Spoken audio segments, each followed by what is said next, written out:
ايه هي الفضة؟ المعدن ده كان رمز للنقاء. الملوك كانوا بيستخدموه في المعالق والأطباق بتاعتهم. شعوب كتير كانت بتستخدموه في الأسواق وعملية البيع والشراء بتاعتهم. واحنا لحد دلوقتي بنستخدمه في الزينة وبيدخل في صناعات كتير جدا.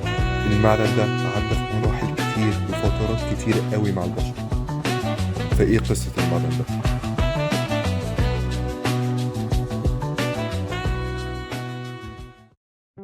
نرجع لورا شوية ونبتدي قصتنا في روما القديمة.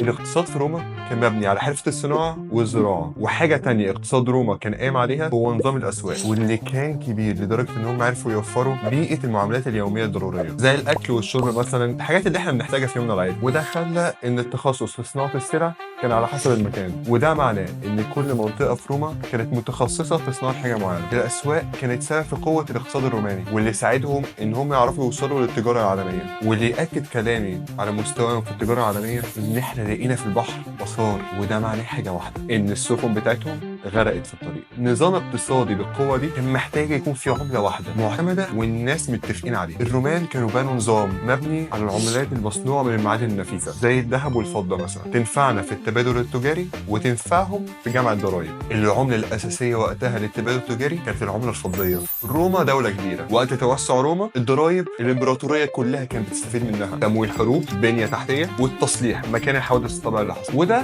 كان بيزود الصرف عن الإيراد. بس الإمبراطورية كانت بتلاقي طريقة عشان تعوض اللي اتصرف، يعني كان ممكن يستخرجوا معادن تانية أو يستحوذوا على ممتلكات دولة هم احتلوها. بس التوسع دي مشاكل، هيكون عندك حاجات أكتر تصرف عليها، حدود أكبر محتاج الجنود يدافعوا عنها، أعداء أكتر من دول محتلة ودول طمعانة فيك، وطرق تجارة أكتر محتاج توسعها. في الآخر روما خلصت الطرق اللي ممكن توفر منها فلوس، حتى لو كان عندها شعب كبير تجمع منه الضرايب، واللي كان 20% من تعداد السكان العالم وقتها. وده كان مديهم 3 حلول: ياخدوا قرض، أو يزودوا قيمة الضرايب، أو يقللوا قيمة العملة. لو أخدوا قرض ده معناه إن هم كانوا بيأخروا المشكلة للمستقبل، والناس بتكره الضرايب، والملوك مش عايزين يوجعوا دماغهم بالشعب. لو قللوا قيمة العملة ده بيسمح للحكام إن هم يصرفوا نفس النفقات على التوسع بس بعملة قيمتها أقل، وده هيرفع سعر الخدمات والسعر على الشعب. في الآخر هم لجأوا للحل الثالث، وده بإنهم يقللوا كمية الفضة في العملة الواحدة. العملة الرومانية كانت ليها هيبتها لحد ما الملك نيرو في سنة 64 بعد الميلاد بدأ بتخفيض قيمة العملة. في علاقة بين نسبة الفضة في العملة وحجم الحضارة الرومانية. في الأول العملة كانت أكتر من 90% منها فضة. في وقت الإمبراطور الروماني أغسطس قيصر كان من 95 ل 98%. في وقت ماركوس أوريليوس كانت من 74 ل 89% منها فضة. في آخر قرون الحكم للإمبراطورية الرومانية كان 3%، وأحسن حاجة عرفوا يوصلوا لها كانت 45%.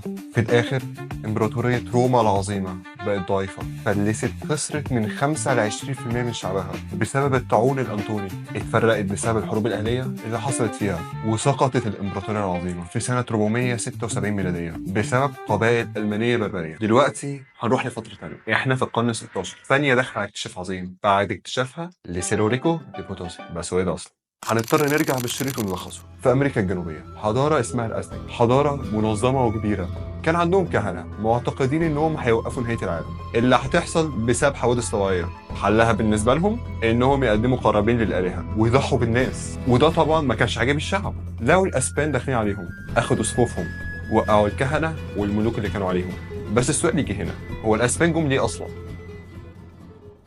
بعد ما كريستوفر كولومبوس وصل الأمريكتين كان في قصص ابتدت تنتشر عن ثروات موجودة هناك، ومن القصص كانت قصة إلدورادو، واللي تتلخص إن في مدينة أهلها مش عارفين قيمة الذهب، كانوا بيستخدموا الذهب في الزينة ويهدروه. جوه المحتلين فكروا إن في كميات ذهب أكتر من هم شايفينها، ما كانوش يعرفوا إن هم مش عارفين قيمة الذهب وقاعدين يضيعوه، لدرجة إنهم طلعوا أسطورة إن في مدينة ذهب كاملة مفقودة. عشان كده في رحلات كتيرة طلعت من أوروبا علشان يدوروا على المدينة دي ويلاقوا الذهب ده كله.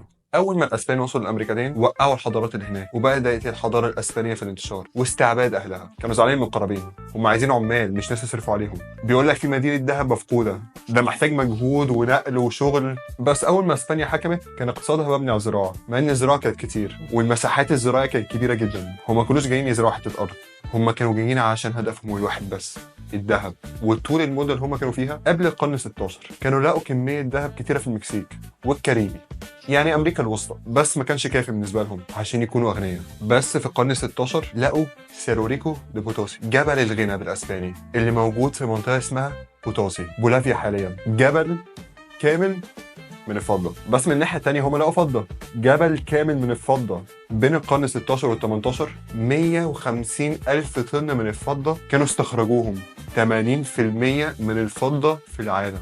وأسبانيا بقت أغنى في أوروبا. بس العيلة الملكية الإسبانية ما كانتش فاهمة التضخم تقريبا. كمية الفضة دي كلها عملت تضخم وما زودوش قيمة الضرايب، بس البجاحة كانوا بيلموا نفس كمية الضرايب القديمة، ما هنش عليهم انهم يرفعوا الضرايب، بس صحيح يعني تضخم. مثلا احنا في قرية صغيرة وعندي بنك، ففي القرية دي في ناس زي الحكومة، والحكومة دي هي اللي بتمشي امور القرية. الناس دي خفضت سعر اقتراض الفلوس، يعني لما هياخدوا فلوس هيرجعوها بقيمة أعلى. الفوائد هي الكمية الأعلى ديت، هم قللوها، يعني قللت فوائد القروض عشان الناس تعرف تصرف اكتر، وكده تعرف تضخ اموال اكتر في السوق وتمشي حركه الشراء. شعب القريه دلوقتي معاه فلوس يشتري بيها حاجات اكتر من اللي كان نفسه يشتريها. راحوا لمحل معين وصاحب المحل شايف انه حلو، انا دلوقتي ببيع اكتر، بس البضاعه كلها بتخلص منه وهو ما يعرفش يصد على كل ده، فقال انا هرفع سعر الحاجه. بمعنى تاني انا بقلل قيمه العمله اللي انا كنت بتعامل بيها معاك علشان اعرف اصد على طلباتك.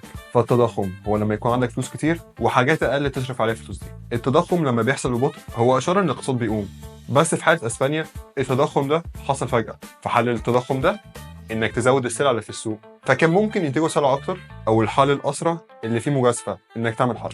الحرب حل عشان لو احتلوا ارض فهم كده هياخدوا السلع اللي موجوده والمواد الخام اللي فيها وتبقى بتاعتهم، ويوسعوا ارض التجاره بتاعتهم ويكبروا التعامل بالبيزو الاسباني خارج اسبانيا، فكده يكونوا وفقوا بين كميه الفضه والفلوس اللي عندهم بالسلع والاسواق اللي بقت بتتعامل بالفلوس دي. بس برضه في مجازفه، هم لو كسبوا فهم كده حققوا اللي هم عايزينه، بس الحرب بتحتاج مصاريف كتير، اسلحه واكل وناس، ولو خسرت الحرب فانت رحت وخسرت اللي انت صرفته على الحرب ومن غير ما تكسب حاجه، وده هيزود لك مشكله التضخم اكتر.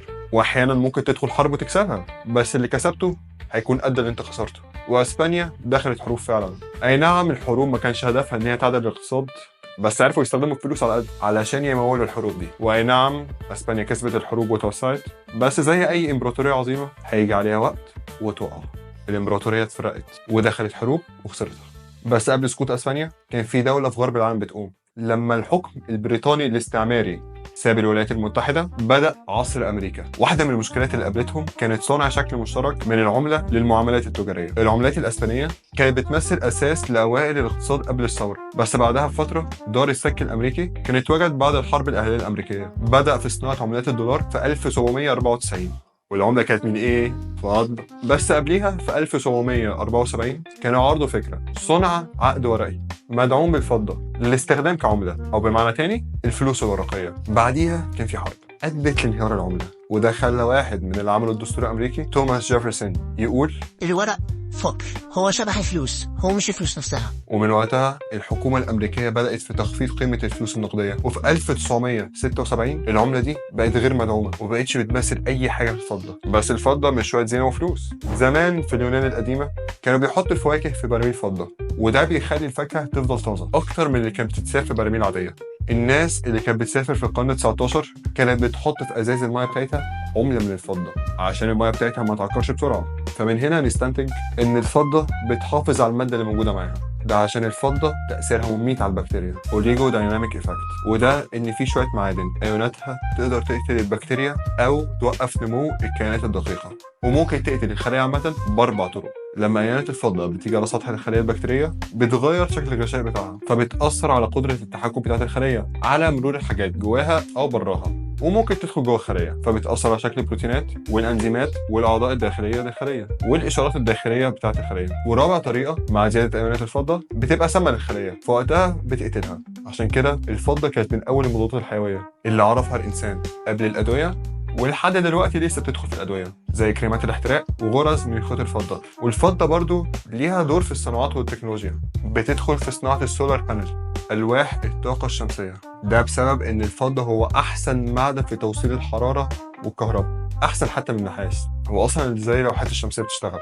الضوء لما بيخبط اللوحه الشمسيه بنكون عاوزين يخبط على ذرات السيليكون، فلما يخبط فيه الالكترون بيسيب الذره نجمع احنا الالكترونات دي ونعمل تيار كهرباء. فاخترنا الفضه عشان تجمع كل الالكترونات دي. والفتره الجايه العالم عايز يقلل استخدام الفحم والبترول عشان يولدوا الطاقه، وده علشان يقللوا الاحتباس الحراري. فاحنا محتاجين بديل يكون صديق للبيئه زي الطاقه الشمسيه. ففي السنين الجايه الفضه استخدامها هيزيد، وخلال ال 8 ل 10 سنين الجايين استخدام الفضه هيزيد في الصناعه من 12 ل 24%. ده حسب رأي كاتب كتاب The Great Silver Ball. فدلوقتي لو انت دخلت مسابقة وطلعت المركز الثاني، تزعل ان انت ما طلعتش اول ولا تفرح ان انت معاك فضة؟